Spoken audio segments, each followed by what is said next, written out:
شہر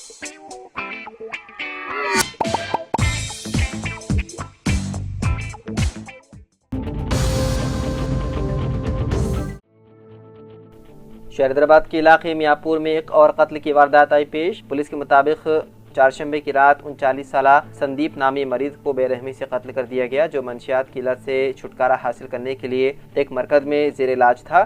سندیپ کا تعلق آندھرا پردیش سے بتایا گیا ہے اور وہ منشیات کے عادی ہونے کے سبب گزشتہ 8 ماہ سے علاج کے لیے اسی مرکز میں مقیم تھا۔ اسی مرکز میں نلگنڈا سے تعلق رکھنے والا عادل اور برساس کا سلیمان بھی گزشتہ 3 ماہ سے علاج کروا رہے تھے۔ کل رات کسی بات پر تینوں کے درمیان جھگڑا ہوا، جس کے دوران عادل اور سلیمان نے مل کر سندیپ پر حملہ کر دیا، جس سے اس کی موت واقع ہو گئی۔ میاپور پولیس نے دونوں ملزمین کے خلاف مقدمہ درج کرتے ہوئے انہیں حراست میں لیتے ہوئے مزید تحقیقات میں مصروف۔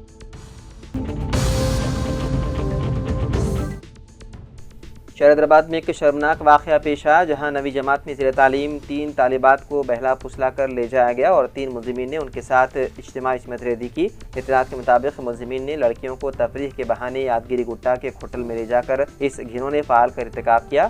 واپسی پر لڑکیوں نے ہمت جٹا کر والدین کو ساری روداد سنائی، جس پر الوار پولیس نے فوری کارروائی کرتے ہوئے مقدمہ درج کر لیا اور ملزمین کو گرفتار کر کے عدالتی تحویل میں دے دیا۔ پولیس کے مطابق 20 ستمبر کو الوال پولیس اسٹیشن کے حدود سے تعلق رکھنے والے 3 طالبات اسکول میں بدکمہ تقریب کے بہانے گھروں سے باہر گئے۔ ان کی ملاقات منی کشور نگر کے 19 سالہ مدھو سے ہوئی۔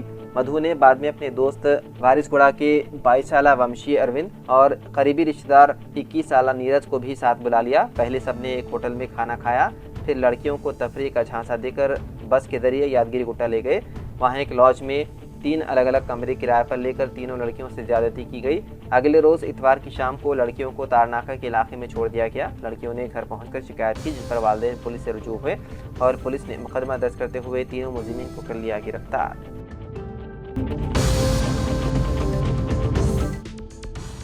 پرانے شہر حیدرآباد میں 2 مزید فلائی اوور جلد ہی عوام کے لیے ہو جائے گا دستیاب۔ اگرچہ فلائی اوورز کے کام میں تیزی آئی ہے، لیکن پروجیکٹس کی تکمیل میں تاخیر کی وجہ سے رہائشیوں کو مشکلات کا سامنا ہے۔ یہ فلائی اوور فلک نما اور اوڑم گڈھا میں واقع ہے۔ فلک نما میں واقع ایک کا کام اگلے چند دنوں میں مکمل ہونے والا ہے۔ اوڑم گڈھا میں پروجیکٹ کا کام نمایاں طور پر زیر التوا ہے۔ عوام کے لیے کھولے جانے کے بعد فلک نما فلائی اوور بارکس اور چار مینار کے درمیان ٹریفک میں آسانی پیدا کرے گا۔ نیا تعمیر ہونے والا فلائی اوور بارکس سے چار مینار تک یک طرفہ ہوگا، جبکہ پرانے فلائی اوور چار مینار سے بارکس تک یک طرفہ ہوگا۔ حالانکہ پرانے شہر حیدرآباد میں فلائی اوور ٹریفک کی روانی میں آسانی پیدا کر رہے ہیں، لیکن کام میں تاخیر کی وجہ سے عوام کے لیے پریشانی پیدا کر رہے ہیں۔ اوڑم گڈھا میں فلائی اوور کے معاملے میں کام سال 2021 میں شروع ہوا اور اس کے 18 ماہ میں مکمل ہونے کی امید تھی، تاہم اہم کام ابھی بھی باقی ہے۔ عوام کے لیے کھولے جانے کے بعد بی بی کے چشمہ، فلک نما، وٹے پلی، شاستری پورم اور کاٹیدن کے درمیان ٹریفک میں آسانی پیدا ہونے کا امکان ہے۔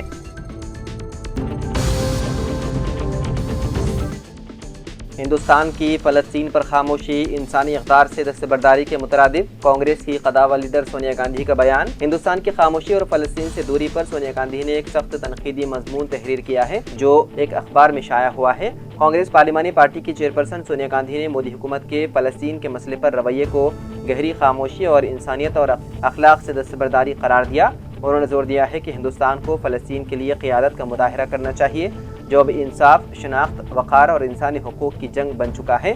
سونیا گاندھی نے اپنے مضمون میں کہا کہ ہندوستان کی عالمی سطح پر حیثیت ایک فرد کی ذاتی عزت افزائی یا تاریخی کارناموں پر منحصر نہیں ہو سکتی۔ انہوں نے فرانس، برطانیہ، کینیڈا، پرتگال اور آسٹریلیا کا حوالہ دیا، جنہوں نے حال ہی میں فلسطینی ریاست کو تسلیم کیا، جو فلسطین کے طویل عرصے سے پریشان عوام کی جائز خواہشوں کی تکمیل کا پہلا قدم ہے۔ سونیا گاندھی نے بتایا ہے کہ اقوام متحدہ کے 193 میں سے 150 سے زائد ممالک نے اب تک فلسطینی ریاست کو تسلیم کر لیا ہے، جبکہ ہندوستان نے 18 نومبر 1988 کو فلسطینی ریاست کو تسلیم کیا تھا، جبکہ وہ فلسطین لبریشن آرگنائزیشن کی حمایت کرتا رہا ہے۔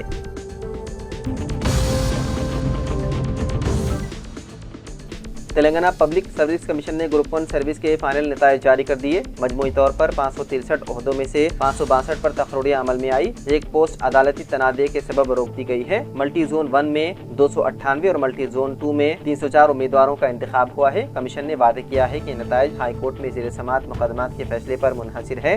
کمیشن نے وعدہ کیا ہے کہ نتائج ہائی کورٹ میں زیر سماعت مقدمات کے فیصلے پر منحصر رہیں گے۔ ٹاپ 10 رینک ہولڈرز نے RDO پوسٹ کا انتخاب کیا۔